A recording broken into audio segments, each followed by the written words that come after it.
So নমস্কার public. সব প্রত্যেক দিনের মতো আজকে কাজ হয়নি, ওই জন্য তাড়াতাড়ি উঠেছি। একটু বেশি তাড়াতাড়ি না, তো মা বাবা ছিল না, তো ওই জন্য খেয়ে দিয়ে একটু পুরোগুলো তো বার করতে হবে।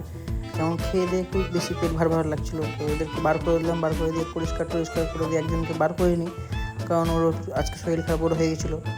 ওই জন্য ওকে বার করে নিই, ওকে একটু হালকা করে খেতে দিয়ে দিলাম, দিয়ে ও খাচ্ছিলো। তো তারপরে আমি এই যে বাবা এনে মাঠ থেকে ফেলে দিল, তো বাবা বললো যে নিয়ে আয়।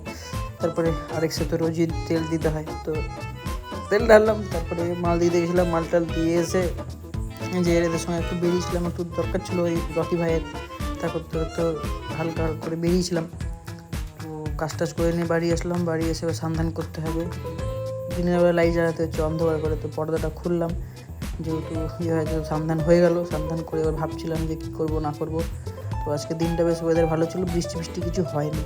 তো তা করতে করতে বেরিয়ে গেছিলাম সন্ধ্যাবেলায়, একটু ঘুমিয়েছিলাম খেয়ে দিয়ে দুপুরবেলায়। দিয়ে কাজ টাজ করার পরে ভাগ্নে বললো চলো একটু, অনেকদিন বেরানো হয়নি, বেরাই। বেরানোর পরে ভাগ্নে বলছিলো একটু চালাবো, চালা অসুবিধা নেই। দিয়ে ও চালাচ্ছিলো। তারপরে বন্ধু বললো যে আমি বন্ধুর সঙ্গে বেরাবো। তো তারপরে মোটামুটি বন্ধুর সঙ্গে তো একটা দরকার ছিল, ওই জন্য আরও বেরিয়েছিলাম। তো কাজটা হয়ে যাবে চলে আসলাম। আজকে টাটা।